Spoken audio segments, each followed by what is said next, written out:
Hi friends, అందరూ ఎలా ఉన్నారండి? మేమైతే బాగున్నాం. అందరూ బాగా చదువుతున్నారా?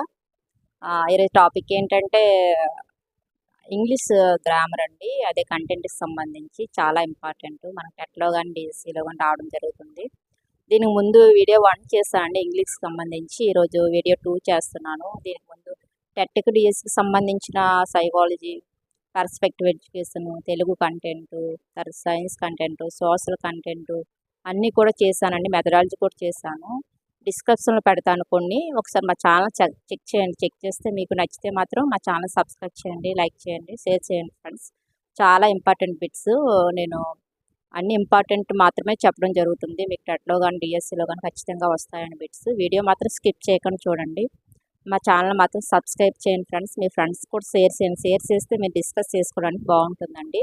చెప్పినవన్నీ ఒక దగ్గర రాసుకోండి. మీకు లాస్ట్లో రివిజన్కి యూజ్ అవుతుందండి. అలాగే ఇంతవరకు మా ఛానల్ సబ్స్క్రైబ్ చేసుకున్న వాళ్ళందరికీ థ్యాంక్ యూ అండి. Thank you so much. మీ వాళ్ళు ఇంతవరకు రావడం జరుగుతుంది. థ్యాంక్ యూ సో మచ్ అండి. మీకు ఎప్పుడు నేను సపోర్ట్గా ఉంటాను. ఓకే అండి. ఈరోజు బిట్స్ మాత్రం చాలా ఇంపార్టెంట్. వీటిని మాత్రం స్కిప్ చేయకుండా వీడియో మొత్తం చూడండి. మీకు ఏమైనా డౌట్స్ ఉంటే మా కామెంట్స్ ద్వారా తెలియజేయండి. ఓకే అండి. ఇప్పుడు మనం బిట్స్లోకి వెళ్దాం. While teaching a lesson audio visual arts most be used. దీనికి అర్థం ఏంటంటే మనం లెసన్ చెప్పేటప్పుడు ఆడియో విజువల్స్ అనేవి ఎప్పుడు యూజ్ చేస్తామని అర్థం అండి. దానికి ఆన్సరు వేరెవర్ నెసెసరీ. మనం ఎప్పుడు అవసరమైతే అప్పుడు యూజ్ చేస్తాము. ఆడియో విజువల్స్ అండ్ యాడ్స్ అనేవి ఎప్పుడు అవసరమైతే అప్పుడు మాత్రమే యూజ్ చేస్తామండి. Next, the following dictionary best shoot at the primary level to teach English. దాన్ని మనం ఆప్షన్ 3 అండి. మనకి పిక్టోరియల్ డిక్షనరీ అండి. మనకి ఆప్షన్ 3 అనేది కరెక్ట్ అండి. The following dictionary best shoot at the primary level to teach English. దానికి పిక్టోరియల్ డిక్షనరీ అనేది కరెక్ట్ అండి ప్రైమరీ లెవెల్కి. The expressions communicative competence is count by. Option 3 అవుతుందండి. Option 3. The expressions communicative competence is count by ఐమస్ అండి. Option 3 అనేది correct అవుతుంది మనకి. Children's dash are taken into account while designing the learning curriculum and text book. పిల్లలకి మనం learning curriculum కానీ text book design కానీ చేసేటప్పుడు మనం పిల్లల యొక్క దేన్ని దృష్టిలో పెట్టుకొని తయారు చేయాలి అంటే మనకి ఇక్కడ ఆప్షన్ 1 అవుతుందండి. సైకాలజీ డెవలప్మెంట్ అండ్ ఇంట్రెస్ట్ అండి. Childrens are taken into account while designing the learning curriculum and text book అంటే మనకి ఇక్కడ సైకాలజీ డెవలప్మెంట్ అండ్ ఇంట్రెస్ట్ అండి. ఆప్షన్ 1 అనేది కరెక్ట్ అవుతుంది. మనం టెక్స్ట్ బుక్ రెడీ చేసేటప్పుడు పిల్లల్ని దృష్టిలో పెట్టుకొని తయారు చేసుకోవాలండి. ఏంటంటే డిజైన్ లెర్నింగ్ కానీ టెక్స్ట్ బుక్ కానీ తయారు చేసేటప్పుడు పిల్లల్ని దృష్టిలో పెట్టుకొని మనం వీటిని తయారు చేయవలసి ఉంటుందండి. పిల్లల యొక్క సామర్థ్యాలకు తగ్గట్టు మనం టెక్స్ట్ బుక్స్ అనేది తయారు చేసుకోవాలి. Option 1 correct answer. But the man did not go nor did that stop talking. Choose the anatomy of the word go. గోకి మనం ఎనాటమీ అంటే వ్యతిరేక పదాన్ని చూడాలండి. ఇక్కడ మనకు గో అంటే మనకి ఇక్కడ ఏటవుతుందండి స్టే అండి. స్టే ఆప్షన్ 1 అనేది మనకి కరెక్ట్ అవుతుంది. గోకి ఎనాటమీ పదం ఏంటంటే స్టే అండి. వ్యతిరేక పదం అదే మనం వ్యతిరేక పదం అని కూడా మనం అంటాము.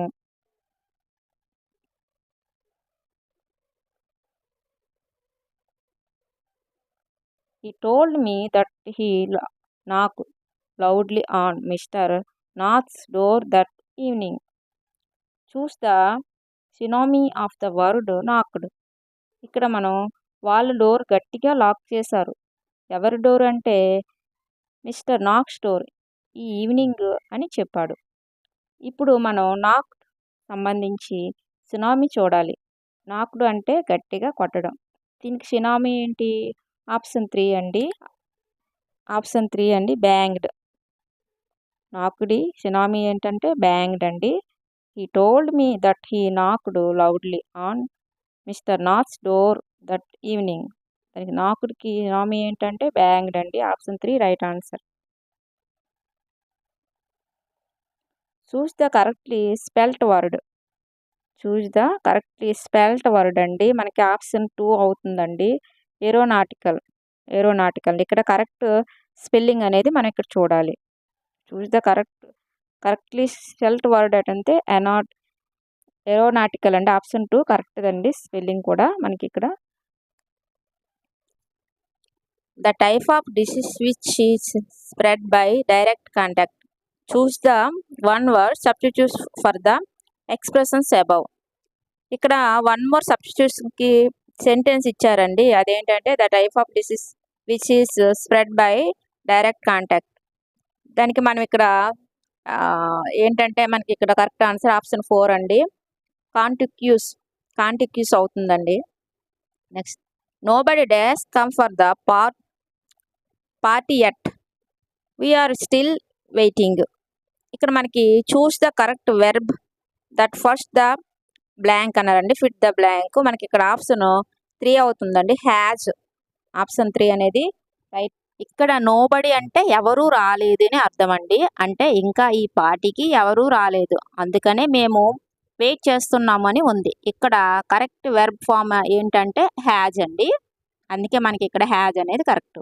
Nobody has come for the party yet we are still waiting. Next, master is anything wrong asked the dog. Choose the correct indirect speech for the sentence above. మనకి ఇక్కడ ఆప్షన్ 3 అనేది కరెక్ట్ అవుతుందండి. The dog asked his master if anything was wrong. Master is anything wrong asked the dog. Choose the correct indirect speech for the sentence above అంటే మనకు option 3 అండి. The dog asked his master if anything was wrong అండి. Option 3 correct అవుతుంది. Choose the sentence that is appropriate to use when expressing a fact or providing information. Choose the sentence that is appropriate to use when expressing a fact or providing information. అంటే మనం ఏదైనా ఒక నిజాన్ని చెప్పాలనుకున్నప్పుడు, అలాగే to providing information ఇవ్వాలనుకున్నప్పుడు మనం ఎటువంటి sentence use చేస్తాము అంటే డిక్లరేటివ్ సెంటెన్స్ అనేది యూజ్ చేస్తామండి. ఇక్కడ మనకి ఆప్షన్ 2 అనేది కరెక్ట్ అవుతుందండి. Declarative sentence. Choose the sentence that is appropriate to use when expressing A fact of providing information అంటే మనకి ఇక్కడ ఆప్షన్ 2 అండి. డిక్లరేటివ్ సెంటెన్స్ అనేది అవుతుంది. Choose the phrasal verb that means to cause something to happen or occur. Choose the phrasal verb that means to cause something to happen or occur. ఇక్కడ మనకి ఏం అడుగుతున్నాడంటే phrasal verb meaning అడుగుతున్నారండి. దానికి మనకు option 3 అవుతుందండి. Bring about. Phrasal verb to cause something to happen or occur అంటే మనకి ఇక్కడ బ్రింగ్ అబౌట్ అనేది అవుతుంది. మనకు ఆప్షన్ 3 అనేది కరెక్ట్ అండి. Next, one of the following is not an example of concrete noun. One of the following is not an example of concrete noun. మనకు physical ఆబ్జెక్టివ్ని తెలిపే వాటిని కాంక్రీట్ నౌన్స్ అని అంటాము. మనకు ఏమన్నాడంటే ఇక్కడ కాంక్రీట్ నౌన్ కానివి అని అడిగాడండి. కానివి ఈజ్ నాట్ అని అన్నాడు. ఇక్కడ మనం చూసుకోండి. కాబట్టి కానిది ఏటి ఉందంటే మనకు ఆప్షన్ 2 అండి. జాయ్. మిగతావన్నీ ట్రీ కానీ, హౌస్ కానీ, రివర్ కానీ మనకు ప్రత్యేకించి మనము వాటిని తాకగలం. స్పర్శ అనేది మనకు తెలుస్తుంది. కానీ జాయ్ అనేది మనకి ఫీలింగ్ మాత్రమే. కాబట్టి ఇది కాంక్రీట్ నౌన్ అవుతుందండి. ఆప్షన్ 2 అనేది మనకి కరెక్ట్ అండి. జాయ్ అనేది చూడండి, ఈజ్ నాట్ అన్నారు. ఒకసారి చెక్ చేసుకోండి. He will come to the party dash he's finish his work. Choose the correct conjunction to complete the sentence. ఇక్కడ మనం అతడు పార్టీకి వస్తాడు ఎప్పుడు, ఈ ఫినిష్ ఈజ్ వర్క్ ఎప్పుడు అనే దానికి కంజంక్షన్ వాడతాము. వెన్ అనేది మనం ఇక్కడ వాడుతామండి. ఆప్షన్ మనకి 4 అనేది correct. He will come to the party when he finish his work. కాబట్టి వెన్ అనేది మనకి ఇక్కడ కంజంక్షన్ అనేది కంజంక్షన్ కింద మనకి వస్తుందండి. Next select the following sentence that is a complex sentence. ఇక్కడ మనకి కాంప్లెక్స్ సెంటెన్స్ చూడాలి ఇక్కడ మనం అండి. కాంప్లెక్స్ సెంటెన్స్ అంటే ఏముందంటే ఇక్కడ ఒక ఇండిపెండెంట్ క్లాజ్ అలాగే ఒకటైన ఒక డిపెండెంట్ క్లాజ్ అయినా కంపల్సరీగా ఉండాలండి. Independent clause plus dependent clause ఈ రెండింటిని కంబైన్ చేయడానికి ఒక సబార్డినేట్ కంజంక్షన్ ఉంటుందండి. సబార్డినేట్ కంటెంట్స్ అనేది దీనికి సంబంధించి నేను ఒక టేబుల్ అనేది చేశాను. ఒకసారి మీరు చెక్ చేసుకోండి. దీనికి ఆప్షన్ మాత్రం 3 అవుతుందండి. ఆప్షన్ 3 అనేది కరెక్ట్ అవుతుందండి. We stayed indoors because it was raining heavily. ఇక్కడ మనకి వీ స్టే ఇండోర్ బికాజ్ అనేది ఇండిపెండెంట్ క్లాజ్ అండి. అలాగే వీ రైనింగ్ హెవీలీ అంటే ఇట్ వాజ్ రైనింగ్ హెవీలీ అంటే మనకి ఇక్కడ ఏమొస్తుంది, డిపెండెంట్ క్లాజ్ అనేది వస్తుంది. ఈ రెండింటిని కంబైన్ చేస్తూ మనకి బికాజ్ అని ఉంది కదండి, దీన్ని సబార్డినేట్ కంజంక్షన్ అని అంటామండి. దీన్ని మధ్యలో ఉండేది రెండింటిని కలుపుతూ ఉండేది సబార్డినేట్ కంజంక్షన్ అనేది మనకి బికాజ్ అనేది. దీనికి సంబంధించిన కంజంక్షన్కి సంబంధించి నేను టేబుల్ పెట్టాను. ఒకసారి చెక్ చేసుకోండి అని ఒకసారి రాసుకోండి. చాలా ఇంపార్టెంట్ మనకి ఇవి.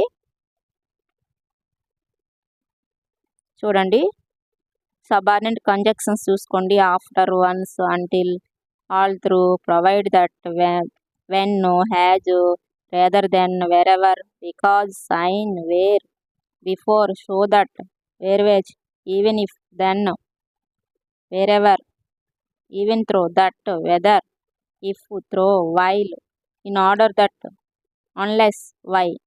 ఇవన్నీ కూడా సబార్డినేట్ కంజంక్షన్స్ అండి. ఒకసారి రాసుకోండి, చాలా important. One of the following is not a linker indicating editions అడిగారండి. మనకి ఇక్కడ ఎడిషన్కి సంబంధించిన కానిది అడిగారండి. మనకి ఇక్కడ ఎడిషన్కి సంబంధించి కానిది అడిగారు కాబట్టి మనకి ఆప్షన్ 2 అండి. ఇన్స్టెంట్ అనేది కరెక్ట్ అవుతుందండి. కానిది అడిగారు, ఒకసారి చెక్ చేసుకోండి. Choose the correct sequence of the word in while the appear in the dictionary. First ఏంటి, describe, develop, demonstrate and demand అని అడిగారండి. ఇక్కడ ఏమీ లేదంటే ఆల్ఫాబెటికల్ ఆర్డర్ చూసుకోవాలి. మనం ఫస్ట్ అక్షరాలు చూసుకుంటే అన్నిటికి డిడిడి వచ్చాయండి. అలాగే నెక్స్ట్ కూడా ఈ అనే వచ్చింది. నెక్స్ట్ 3 చూసుకుంటే ఇక్కడ ఎస్, ఇక్కడ వి, ఇక్కడ మనకి ఎం వచ్చింది. ఈ సిడి మనం చూసుకోమండి, ఎం తీసిస్తే తర్వాత ఏ వచ్చింది. కాబట్టి ఏ ఉండేది మనకి మొదట వస్తుందండి. తర్వాత ఓ అనేది అంటే సి అనేది మనకి ముందు రావడం, అంటే డి అనేది మనకు ముందు వస్తుందండి, డి పదం. తర్వాత సి పదం. తర్వాత ఈ రెండు మనం చూసుకుంటే డిస్క్రైబ్ అనేది ఏ అనేది వస్తుందండి. తర్వాత బి పదం లాస్ట్లో వస్తుంది. కాబట్టి దీని రైట్ ఆన్సర్ ఏంటి, ఆప్షన్ 4 అండి, డిసిఏబి. డిసిఏబి అనేది దీనికి సంబంధించిన బిట్స్ ఖచ్చితంగా వచ్చేది, చాలా important. Choose the correctly punctuated sentence అండి. Choose the correctly punctuated sentence. దీనికి మనకు ఆప్షన్ 2 అవుతుందండి. Have you seen my keys, phone and wallet. ఇక్కడ మనకి కామాలు చూసుకోవాలండి కరెక్ట్గా ఉన్నాయా లేదనేది. Have you seen my keys, phone and wallet కామాలండి. కామాలు చూసుకుంటే మనకు ఆన్సర్ అని తెలుస్తుంది. Next choose the expressions that can be used to ask for clarification. Can you explain further. Option 2 అనేది మనకి కరెక్ట్ అవుతుందండి దీనికి సంబంధించిన ఆన్సర్.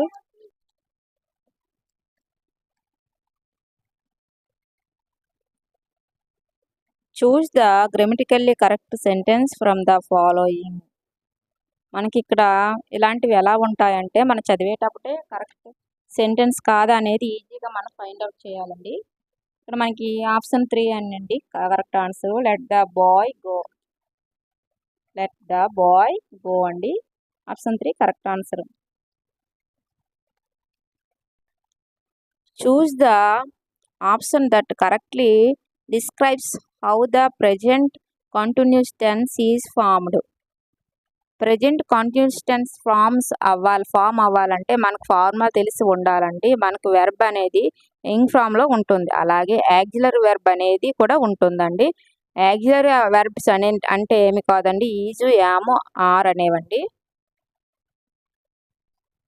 అనేవి యాక్సిలరీ వెర్బ్స్ కింద మనకి వస్తాయండి. కాబట్టి మనకు ఆప్షన్ 3 అనేది correct. Subject plus auxiliary verbs అంటే is, am, are plus verb అంటే ఇంగ్ ఫామ్ ఉంది కాబట్టి మనకి ఇక్కడ ఇది ప్రెజెంట్ కంటిన్యూస్ టెన్స్ అనేది అవుతుందండి, ఫామ్ అవుతుంది. మనకు next, Sharath is reading a book right now.